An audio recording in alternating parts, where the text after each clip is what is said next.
Part 81 of a Simplex converted to a Great Western Railway Prairie Tank, making the missing part of the cab roof and a quick assembly to see what still needs doing. I would say that the job is now almost 99% complete. Here's the cab roof with all the paint removed apart from little specks that I'm removing here, and I think the best tool for the job is the edge of a steel rule, followed by some Scotch-Brite. It's very important to get rid of every trace of the paint. If you don't, you will probably live to regret it when you spray the first coat of etching primer on it, as it will react with any paint that remains behind. In this clip I'm cleaning the paint from the slots on the inside edges, and eventually it's starting to look squeaky clean.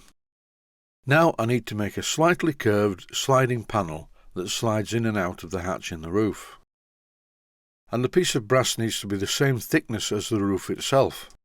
And the bad news is, to start with, I couldn't find a piece of brass the same gauge in my box of brass parts. But luckily, a while back a friend of mine gave me this large piece. And that is one of the problems in a model engineer's workshop where you make small things, but you only have a very large piece to start with.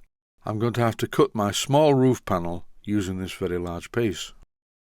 For that I'm going to use my trusty old bandsaw. I won't be able to get all the way through it, I'll have to turn it round and wrestle with it.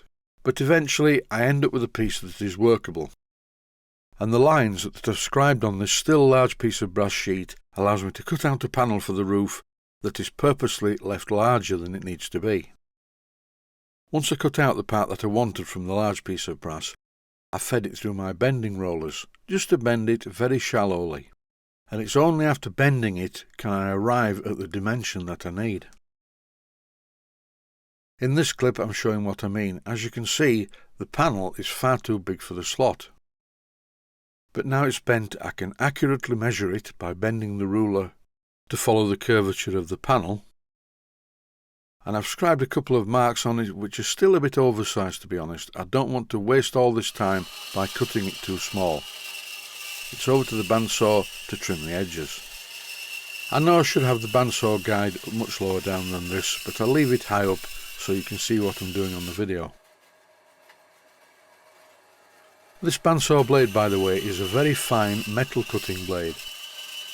And even freehand, with the blade guide raised right to the top, I can make the blade follow the line accurately. Usual health and safety warning: always wear eye protection when doing jobs like this, and do not put your fingers into the blade. Now that the brass panel is almost the right size, I'm going to clean it up.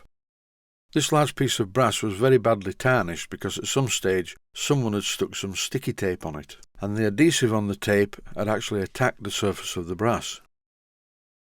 This is the first of quite a few test fits. The panel is still a little bit oversized, but after trimming the edges on my belt sander it's starting to fit. In this clip it's a bit too tight, so I took a little bit more off on the belt sander. And now it slides in okay, but it does not locate in the front slot.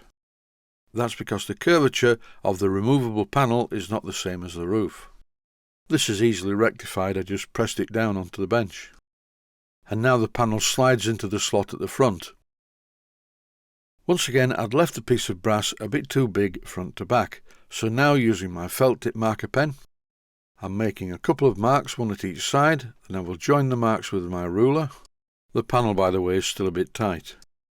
In this clip, once again, I'm curving the ruler to match the curve of the panel.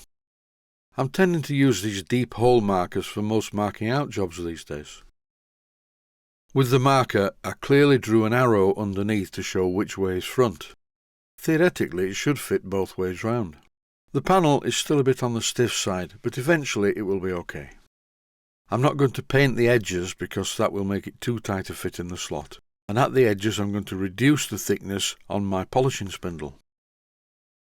Here is the roof sat on top of the tank and cab assembly. And at last the time has come to remove the wooden supports that I made to support the structure while I was working on it, both removing paint and reinforcing the sides. It may look a bit of a waste of good mahogany, but it's very strong, very rigid, and I have plenty of it. Time for a test fit to see how everything fits together. I haven't fitted the smoke box because that's been painted with etching primer, I will only fit that when I bolt it to the smokebox saddle. For the moment I'm only concerned that the superstructure fits on this boiler. And the good news is it does, the bad news is the spectacle plate is hard up against the turret. That's not a bad thing. I will remove this spectacle plate and use it as a pattern so that it fits the round top part of the boiler, and then I can also move it forward so it clears the turret. I think the engine's starting to look okay. It's never going to look like a Great Western Railway Prairie Tank really, because it has a big dome in the middle and the safety valves are different, and it's just different. But as far as an engine goes, it's quite a nice thing. It looks a bit odd without the smokebox and the chimney, but you can get the impression of what it's going to look like.